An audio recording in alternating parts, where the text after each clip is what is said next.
Assalamualaikum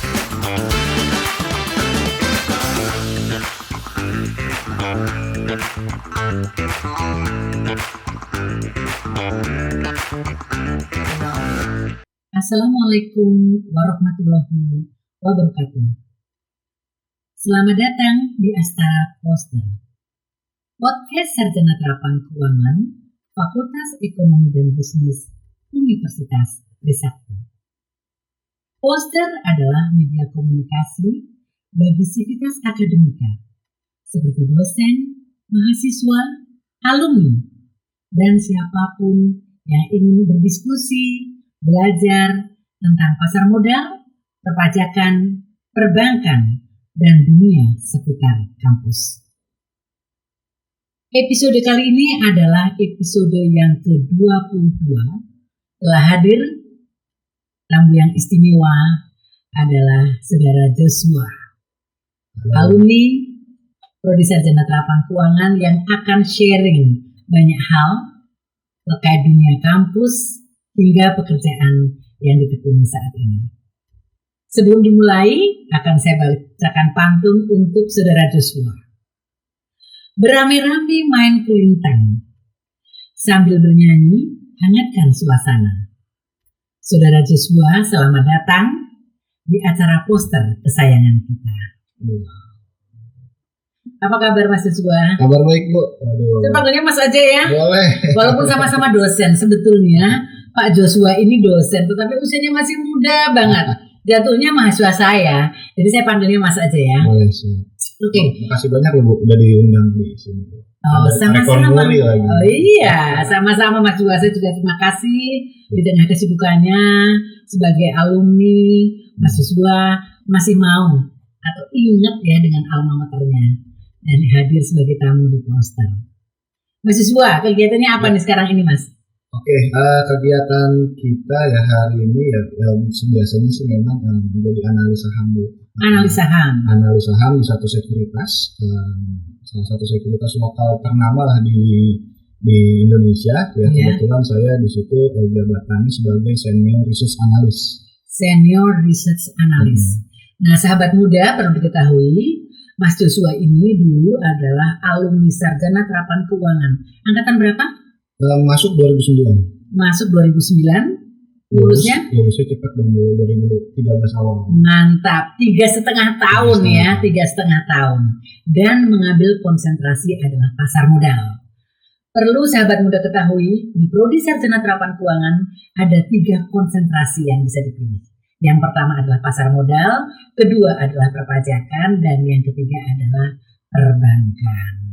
Oke, ini ngomong-ngomong kuliah dulu ya Mas ya. Boleh. Gimana coba cerita kuliah Mas Joshua gimana? Serunya apa nih? Wah, serunya yang pertama Ibu ya. Saya kan angkatan kedua nih. Angkatan kedua ya. Angkatan kedua dan sampai sekarang masih berkembang terus ya pasar modal. Ada 4 ataupun program sarjana terapan sekarang yang namanya. Ya.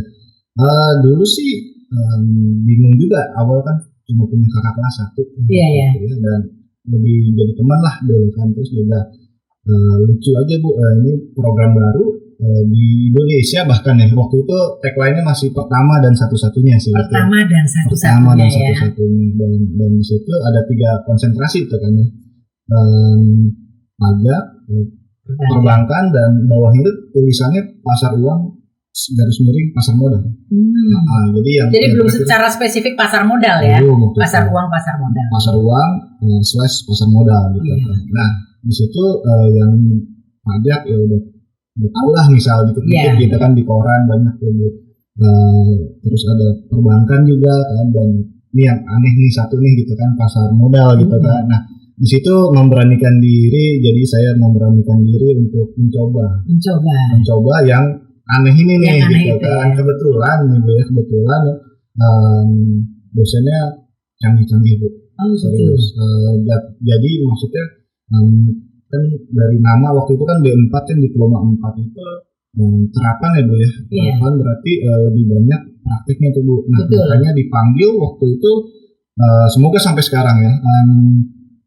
dosen-dosennya ini praktisi. Nah, diambil dari berbagai sekuritas terutama Bu ya. Itu ada beberapa dosen-dosen yang jadi senior analis bahkan head analis di satu sekuritas, dan karena beliau ini juga lah. Nah, saya juga ketika lulus pengen banget jadi analis gitu. Oke, baik.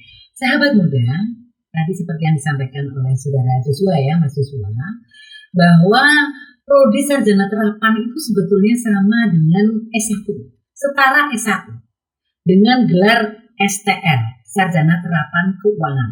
Untuk di prodi sarjana terapan Trisakti ya, Sarjana Terapan Keuangan. Apa sih yang membedakan sarjana terapan keuangan dengan S1 yang sains? Yang membedakan hanya di kurikulumnya, di mana komponen atau bobot dari kurikulumnya adalah 60% praktikum, 40% teori. Sebaliknya, kalau untuk yang sains 60% teori, 40% adalah praktikum. Sehingga dosen-dosen yang ada di prodi sarjana terapan keuangan adalah mereka-mereka yang punya experience, punya jam terbang ya di perusahaan-perusahaan sekuritas, praktisi lebih tepatnya. Begitu ya Mas Joshua ya? Betul, itulah kenapa saya ya bersyukur banget Bu waktu itu masuk ke program studi ini. Nggak nyangka juga kan ya, kirain jadi karyawan biasa gitu, kerja tenggo gitu ya, ternyata wow, asik sih. Asik nih pengalamannya Mas Joshua luar biasa. Oke. Mas Joshua kan lulus 3,5 tahun, setelah itu langsung ya diterima di perusahaan ya. Nah, ada yang menariknya lagi Bu, karena kita itu baru ya waktu itu ya, satu-satunya bukan baru, satu-satunya yang benar-benar concern ke pasar modal waktu itu. Kebetulan saya juga kan terlibat dalam organisasi mahasiswa Bu. Nah iya. Dan kita bekerja sama beberapa instansi yang pasar modal, dan mereka kaget. Sebenarnya mereka kaget sih. Ternyata ada nih mahasiswa mereka biasanya bikin zaman itu ya, sobat-sobat semua, kalau zaman itu masih banyak namanya pojok bursa. Oh iya betul. Sekarang namanya udah ganti, namanya galeri investasi. Betul. Jadi itu kayak CSR-nya mereka aja, nggak digarap secara lebih Bu. Yang penting ada, udah gitu, ada tinggal. Nah, ketika di D4, sarjana terapan sekarang ya namanya ya. Maaf kalau saya salah, karena zaman itu masih itu. Nah, ternyata anak mahasiswanya aktif dan juga ngerti. Nah, mereka lebih enak tuh Bu, edukasinya, ngajak kemana. Kita pernah ajak satu seminar gitu kan, isinya bukan hanya mahasiswanya, cuma kami aja, sisanya tuh orang-orang yang sudah pada kerja yang haus akan investasi, mau belajar investasi, dan ternyata ada anak-anak mudanya seperti kami ini, ternyata, dan itulah yang membuat ya Bu ya, sebelum saya jadi semester 6 selesai itu Bu ya, saya ditelepon sama satu perusahaan gitu kan, kebetulan waktu itu kerja sama Mas ini, ditelepon, yes, mau nggak kerja di sini gitu. Masih muda, belum selesai, suruh sudah kerja. Ada tawaran ya? Iya, enak kan Bu ya. Iya. Langsung lah itu. Jadi 1 semester sebelum saya lulus, saya sudah bekerja. Sahabat muda, kalau tadi mungkin Mas Joshua ini agak terapan di 4 keuangan. Jadi sebelum namanya menjadi prodi sarjana terapan keuangan, namanya adalah program diploma 4 keuangan. Namun sekarang adalah prodi sarjana terapan keuangan. Sama saja dengan gelar STR. Dan teman-teman ya, sahabat muda semuanya, bagi yang nanti lulus dari prodi sarjana terapan keuangan bisa melanjutkan ke S2 bahkan sampai ke S3 ya. Dan di dalam kampus Fakultas Ekonomi dan Bisnis Universitas Trisakti banyak sekali lulusan sarjana terapan keuangan yang sudah selesai menyelesaikan studinya di MA dan juga sudah ada yang menjadi doktor. Pada episode ke-15 sudah ada doktor, yaitu Dr. Martiani Tambunan. Adalah sebelumnya lulusan dari prodi 4 keuangan atau sekarang yang dikenal sebagai sarjana terapan. Oke, Mas Joshua. Ini keren banget ya. Betul tadi disampaikan.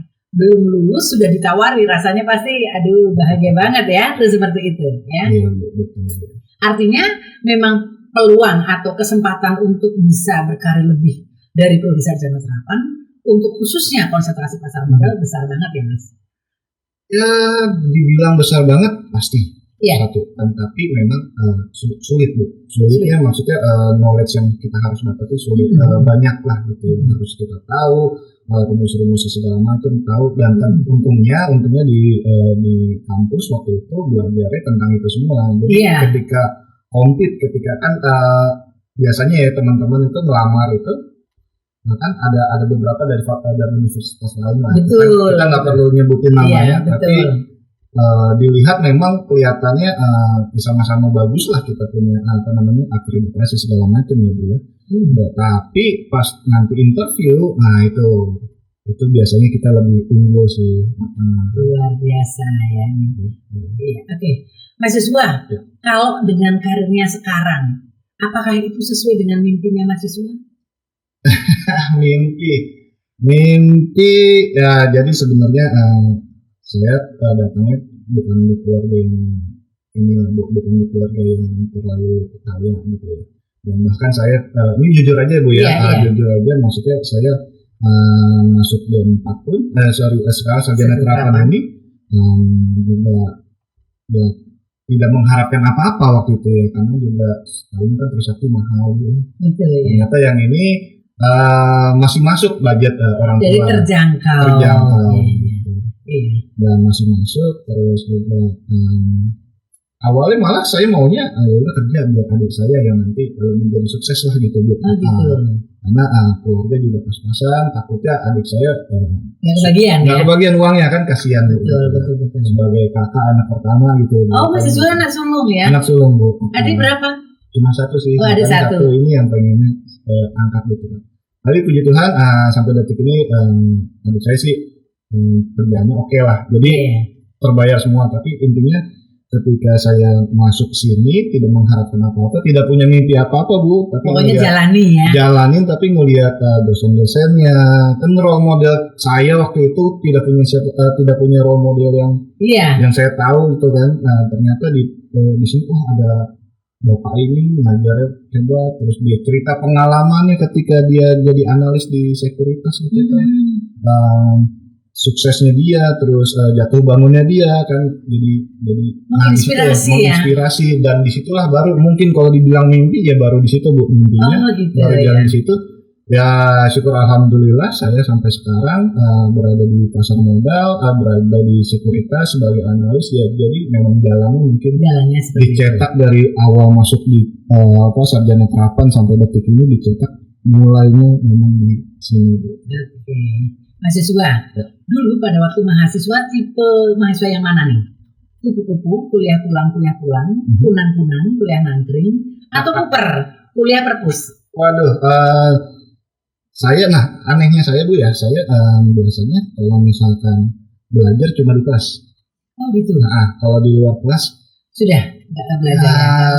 Iya Bu, kayak gitu lah, kayak bukan artinya pengen main atau enggak ya, tapi saya rasa harusnya saya bisa dapat udah cukup gitu di kelas sudah cukup ya, karena fokus pada waktu kuliah belajar benar ya. Belajar benar, terus juga kita aktif nanya kan ya, kalau kita nggak tahu kita tanya dong. Depan ya Mas ya pasti ya, suka duduk depan nggak? Nah kebetulan saya tinggi Bu. Nah iya saya kepikir biasanya katanya kalau mahasiswa duduk mau fokus itu duduknya di depan. Nah ini kan Mas Joshua tinggi besar gitu ya. Itu dia Bu, kadang diomelin. Sering lah kalau misalkan mau di depan biasanya kita ambil yang angle-nya kanan kiri tuh, pojok gitu. Nah mungkin bisa di situ, tapi karena kalau misalkan sudah ada yang tempatin ya mau nggak mau kayak saya di baris kedua, baris ketiga, tapi memang jarang di belakang Bu. Iya. Jarang di belakang. Betul. Memang mestinya seperti itu. Sebetulnya kalau jadi mahasiswa atau pelajar lah ya, jangan mengambil duduk di belakang, lebih baik di depan. Kalau depan mau tidak mau itu fokus gitu ya. Mau tidak mau Bu ya? Ya mau tidak mau kan pasti memperhatikan toh seperti itu. Tapi sayang ya mereka itu memilihnya seringkali di belakang gitu ya. Mungkin mau ngantuk-ngantuk dan sebagainya kebanyakan. Tapi khususnya mahasiswa kan enggak seperti itu. Iya kan? Mahasiswa, apa yang didapat pada waktu kuliah dan itu mahasiswa rasakan punya peran dalam pekerjaan sekarang yang ditekuni?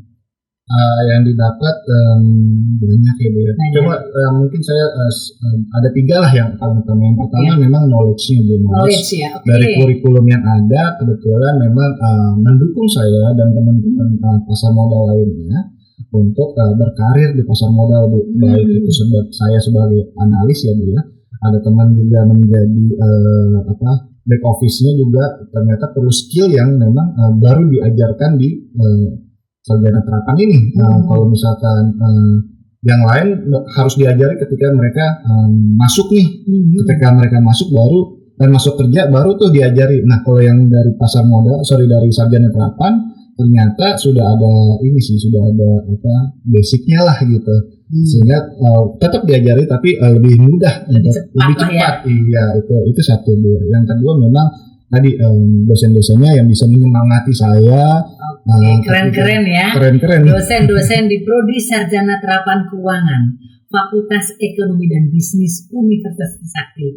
Keren-kren. Ya, oke. Nah, yang ketiga memang ini lingkungannya Bu. Lingkungan. Kebetulan lingkungannya tidak bikin males Bu, tidak bikin nangkring mulu. Ada tetaplah kita. Iyalah dunia mahasiswa ya. Iya Bu. Ibu juga kan anak mahasiswanya pasti ada lah ya. Iya, dulu juga sama lah seperti itu hal yang manusiawi. Manusiawi Bu ya. Nah, jadi tetap ada, cuma kondusif Bu. Jadi intinya tidak ada yang namanya kata anak zaman sekarang toksik Bu. Jadi toksik itu ngapain masuk pelajaran gitu kan, udah sini main, nggak ada yang gitu Bu. Jadi kalau saya atau teman-teman mau belajar ya dipersilahkan gitu kan. Nanti udah selesai ikutlah nangkring ya, nongkrong lah gitu ya. Nah, jadi nggak terlalu toksik lah Bu. Jadi itu yang membuat di lingkungan sini semoga sampai detik ini Bu ya. Karena yang saya rasakan dulu seperti itu Bu. Itu, ya. Jadi itu yang membuat saya menjadi saya yang di hari ini Bu. Di hari ini. Oke, keren banget nih mahasiswa. Nah, ini mahasiswa kan sebagai analis nih. Tentu saja pertanyaannya standar lah ya, karena kita saat ini sedang ada pandemi. Dan kalau cerita pandemi pasti berdampak terhadap sekuritas ya. Pasti itu seperti itu. Nah, pertanyaan dari Ibu, kalau menurut mahasiswa dengan adanya pandemi, dengan kinerja pasar modal yang mungkin ya, kalau kita lihat IHSG kan sempat ya turun ya, sempat naik terus turun. Kira-kira di tahun 2022 dan kedepannya seperti apa nih? Wah, ini pertanyaan yang sering ditanyakan investor nih Bu. Berarti Ibu investor juga nih ya, punya saham nih Bu. Sedikit. Tambah dong Bu. Karena sebenarnya kalau saya gitu ya, tambah dong. Karena ya jadi edukator juga kan kita kan. Karena zaman sekarang Bu ya, nabung itu kan, nabung di bank kan ya kapan kayaknya Bu kata orang gitu kan. Terus inflasi juga. Inflasi gitu kan. Jadi cara yang lebih baik ya betul tadi kayak Ibu adalah invest.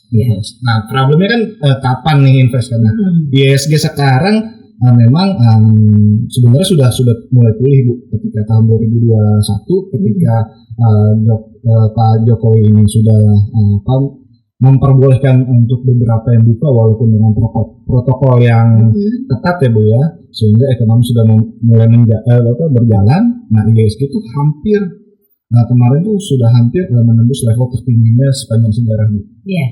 Di tengah pandemi Bu. Bayangin ketika pandemi sudah selesai, ekonomi kita terbuka semua, membludak kan, daya beli masyarakatnya bagus, IHSG ya saya tidak bisa bilang pasti ya Bu ya, tapi intinya potensi untuk kembali naik sangat tinggi Bu ya. Jadi sekarang memang ada dua faktor sih Bu ya yang ditakutin. Satu Omicron ya kan, karena penyebarannya sangat luas. Yang kedua sekarang ini dari Amerika nih Bu. Nah bagi sobat-sobat yang belum belum memahami, maksudnya pasar modal itu terlink semuanya ya, bukan cuma Indonesia doang, bukan cuma Jakarta doang bahkan. Tapi kita harus melihat juga investor dari Eropa, dari Jepang, dari Amerika, dan yang paling besar memang Amerika biasanya. Apa yang terjadi di Amerika bisa jadi mempengaruhi kita di sini. Nah, yang ditakutkan sekarang adalah Amerika mau naikin suku bunga. Kalau Amerika naikin suku bunga, kemungkinan takutnya rupiah kita kena, ya kan, karena kita masih banyak impor. Otomatis ada potensi suku bunga Indonesia naik juga. Nah, suku bunga Indonesia naik, likuiditas ketat, otomatis kemungkinannya ekonomi akan slow down. Nah, yang ditakutkan slow down ini berarti harga sahamnya juga takutnya turun. Jadi ya sekarang mungkin kalau untuk invest ya tunggu dulu kalau menurut saya. Kalau untuk trading silahkan, tapi kalau untuk invest kayaknya sih masih ada level rendah yang lebih murah lah. ISG-nya masih ada level yang lebih murah untuk kita invest gitu. Mas Joshua, kalau kita berbicara investasi, kita kan punya beberapa tipe dari investor ya. Kalau Mas Joshua sendiri karakternya apa? Lebih ke risk lover atau moderat? Wow, jadi saya analis Bu ya. Kebetulan mohon maaf banget, analis itu ada larangannya Bu, karena larangan untuk invest Bu. Jadi saya ini kalau di analis itu ada protokolnya adalah takut ada benturan kepentingan. Ada konflik interest. Iya, jadi analis jadi analis aja, jangan invest gitu. Kalau mau invest boleh tapi di reksadana atau apa. Nah betul, maksud saya di beberapa portofolio yang lain tuh seperti itu. Gitu ya. Intinya masih muda Bu ya. Tetaplah saya percaya bahwa tidak ada orang yang risk lover Bu. Menurut saya semua nggak ada risk lover ya. Ada Bu. Kalau ini pribadi saya Bu ya, mungkin kita bisa diskusi tentang ini, tapi menurut saya nggak ada yang risk lover Bu. Bahkan ya Bu ya, misalkan orang pencuri pun dia pasti ngitung, ya kan? Ngitung bahwa misal dia mau mencuri motor atau mencuri dompet itu resikonya sama, tapi dia melihat mana yang lebih untung. Lebih kayak gitu Bu. Jadi kalau menurut saya yang dinamakan risk lover tuh menurut saya jarang Bu ya. Bahkan judi pun sudah berpikir gitu kan. Nah, jadi kalau saya tapi dengan saya yang masih muda Ibu ya, mungkin portofolio saya misalkan saya diperbolehkan untuk berinvestasi, portofolio saya karena masih muda, kita mengharapkan imbal hasil yang tinggi nih Bu. Jadi kita lebih ke arah yang resikonya lebih tinggi, tapi terukur ya, tapi harus terukur nih. Nah, itu di saham. Bahkan sekarang banyak yang ke NFT segala macam. Saya belum memahami itu ya. Baru turun ke ke reksadana, lalu ada juga sedikit-sedikit di deposito Bu. Lebih ke arah situ sih.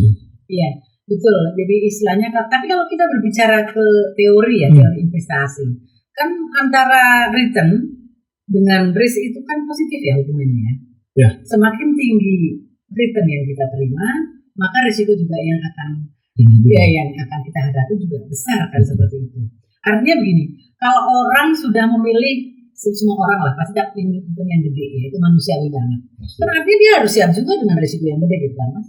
Ya, nah itulah yang kadang orang belum paham Bu, bahwa di balik return yang ditawarkan ya, dalam tanda kutip ditawarkan tinggi, akan ada juga resiko yang tinggi juga di situ kan. Jadi ya tugas kami sih sebenarnya untuk tidak hanya merekomendasikan saham mana yang bagus akan mendapatkan return berapa dari situ, tapi tugas kami juga memberitahu para investor bahwa ada resiko di balik itu semua. Tapi kalau menurut saya sekarang yang bebas resiko masih ada Bu. Iya. Bebas risk ada, bukan di deposito ya Bu ya. Kalau sekarang deposito tergerus inflasi Bu. Betul. BCA itu 1,9% per tahun. Betul, iya. Itu belum dipotong pajak 20%. Iya, makanya itu Mas, saya tuh lagi mikir mudah-mudahan ada musisi yang akan menciptakan lagu yuk nabung saham atau investasi saham. Kalau dulu saya masih ingat, saya waktu itu masih kecil itu panggilannya siapa ya? Oma Titik Puspa ya. Tante Titik Puspa ya. Dia itu menciptakan lagu yang keren banget, yaitu menabung. Banding yuk kita nabung. Nah sekarang berjalannya waktu menabung itu terus inflasi. Jadi harus yuk investasi gitu kan. Nah ini mungkin para musisi yang istilahnya kreatif atau sebenarnya kita juga bisa loh. Coret-coret aja nanti tinggal cari ininya ya. Ya tanya kunci gitarnya Bu ya. Iya, kita nanti nyanyi bareng-bareng ayo investasi ya untuk masa depan yang sejahtera ya. Seperti itu. Oke, Mas Joshua, ini keren banget ya. Nah ini saya mau nanya. Tadi Mas Joshua sudah menyampaikan contoh terkait dengan hitung-hitungan risiko dan return ya, itu seperti itu. Nah ini mau saya kaitkan dengan para investor-investor yang tertarik ke investasi bodong. Itu sebetulnya apa sih penyebabnya? Kalau kita tahu dari OJK, dari pemerintah istilahnya selalu memberikan informasi pokoknya hati-hati dan lain sebagainya, tidak hanya tergiur oleh return, tetapi kita harus yakin bahwa itu tuh benar-benar ya baiklah itu seperti itu. Kenapa itu masih banyak masyarakat yang tetap terjebak di investasi bodong? Ya manusiawinya gini Bu, mungkin ya Bu ya. Nah, saya juga kalau misalkan dapat uang cepat gitu kan, tinggi, ya masa sih saya nggak mau gitu kan gitu. Iya betul. Lebih banyak ke situ, terus apalagi terpukul dengan misalnya Bu ya, dia lagi bermimpi ya coba punya uang segini gitu kan, hidup sejahtera gitu kan, lagi konflik dengan keluarganya karena uang kan, kasihan juga Bu ya. Nah, hal-hal seperti ini menurut saya sih Bu, ya. salah satu ya Bu ya. Ada juga yang lain, misalkan ternyata dia ikut investasi bodong, ternyata memang bahasa kita cuan gitu, memang cuan, terus dia coba lagi cuan lagi gitu, sampai akhirnya semuanya dia sampai berhutang, dia sampai gadaikan rumahnya karena cuannya besar Bu.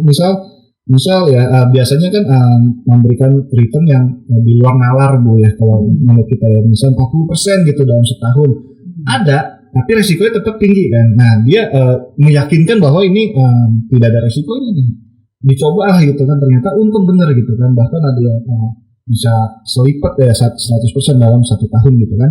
Ketika coba untungnya besar, dia mikir langsung kan, oh kayaknya kalau saya jual rumah atau jual mobil terus menjanjikan berlipat lagi gitu kan, gitu. Greedy-nya muncul ya. Nah itu Bu prinsip yang saya dapat dari Warren Buffett ya, kalau orang lagi greedy kita harus hati-hati gitu Bu, karena kemungkinan akan ada koreksi di situ. Gitu ya. Warren Buffett termasuk idola Mas Joshua? Dari buku-bukunya yang saya punya ya Bu ya, saya baca juga ya, salah satunya dia.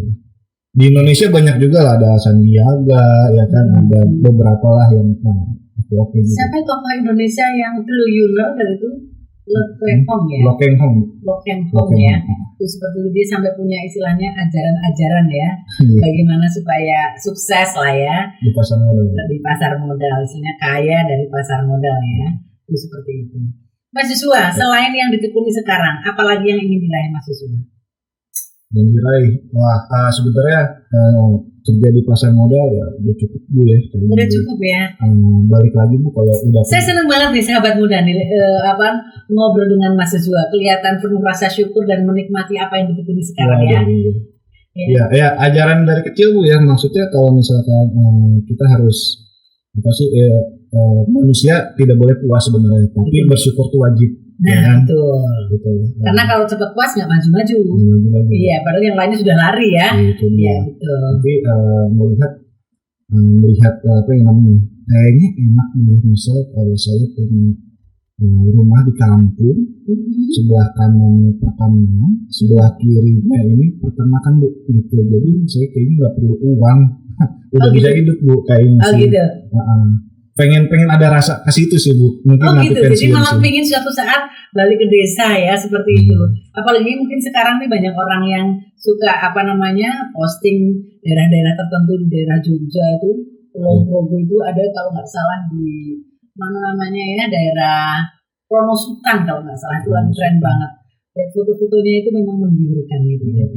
Indah banget, kayaknya tentrem banget ya. Di Jakarta pohonnya beton. Iya, hutannya hutan beton ya Mas ya. Hutannya hutan beton. Oke, Mas Joshua, saya senang banget nih, banyak sekali sharing yang disampaikan oleh Mas Joshua ya untuk sahabat muda ya. Nah sebelum saya akhiri, Mas Joshua, coba sampaikan beberapa hal, pesan-pesan, value-value yang dimiliki oleh adik-adik ini sahabat muda mungkin yang sekarang masih duduk di SMA atau yang sedang kuliah. Bagaimana untuk bisa mencapai sukses deh? Sukses, ya masih banyak lah orang yang lebih sukses dari saya sebenarnya. Tapi kalau misalkan saya diperbolehkan untuk bilang, mungkin ya satu, tidak usaha tidak akan membuat kita akan jatuh lah. Jadi kita harus tetap berusaha. Dan dari usaha itu kemungkinannya sangat besar untuk kita bisa sukses Bu. Usaha tidak akan mengkhianati hasil. Ya, kata orang-orang mengkhianati hasil ya. Itu satu. Walaupun mungkin tidak sama ya, ada yang cepat, ada yang lambat ya. Kadang-kadang kan orang startnya sama, tapi mungkin ininya beda ya Mas ya. Beda, privilege-nya juga beda. Ya. Dan mungkin ya tetaplah kita harus tetap belajar sungguh-sungguh. Karena ya seperti saya kebetulan saya karena belajar, karena tahu ya makanya saya bisa sampai saat ini ya Bu ya.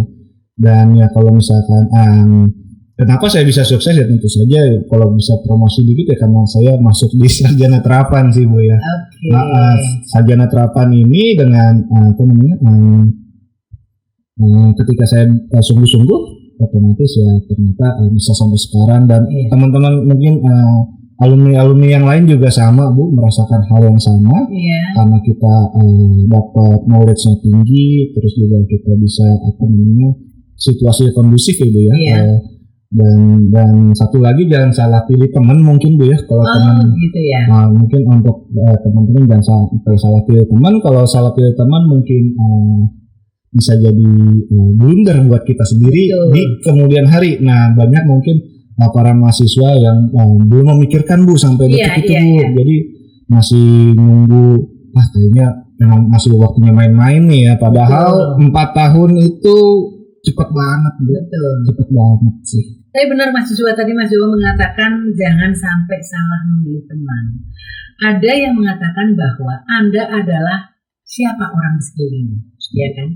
Jadi kalau sekelilingnya orang-orang baik jelas, kita pasti akan ya terkenal lah ya. Kalau misalnya bagus ya bagus, kalau lingkungannya buruk ya buruk seperti itu. Ya jadi betul kita bukan pilih-pilih dalam arti yang negatif ya misalnya, dia anak orang kaya ini bukan sama sekali. Justru yang kita pilih adalah bagaimana karakter pribadinya ya. Iya betul. Tadi kalau kita berkumpul dengan orang-orang yang mindsetnya positif, bekerja keras ya, kita akan sama-sama seperti itu ya Mas Joshua ya. Setuju Bu, itulah yang saya pengen terus dapat sampai detik ini Bu. Oke, Mas Joshua, ini saya senang banget siang ini Mas Joshua bisa sharing banyak hal. Nanti kapan-kapan jadi tamu poster lagi ya dengan cerita yang pastinya berbeda deh. Nanti akan ada program khusus yang akan berisikan cerita sukses dari para alumni Prodi Sarjana Terapan Keuangan. Sebelum saya akhiri akan saya bacakan pantun. Main gundu bersama teman sebaya, sungguh asik bercandaria. Prodi Sarjana Terapan Keuangan pilihannya untuk masa depan yang sejahtera. Oke. Terima kasih Mas Joshua, sukses selalu. Mudah-mudahan kita semuanya diberi kesehatan dan bisa bertemu lagi. Amin. Ya. Terima kasih.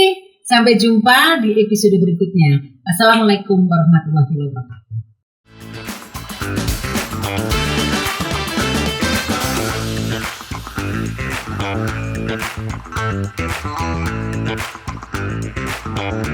Thank you.